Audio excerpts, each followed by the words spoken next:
Hi everyone. आज हम to letter words करेंगे वोवल ओ के साथ।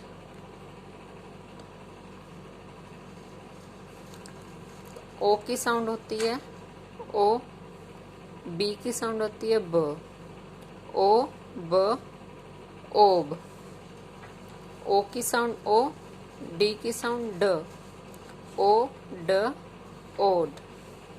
ओ की साउंड ओ, जी की साउंड ग, ओ ग ओग। ओ की साउंड ओ, पी की साउंड प, ओ प ओप। ओ की साउंड ओ, टी की साउंड ट, ओ ट ओट। ओ की साउंड ओ, एक्स की साउंड कस, ओ कस ऑक्स।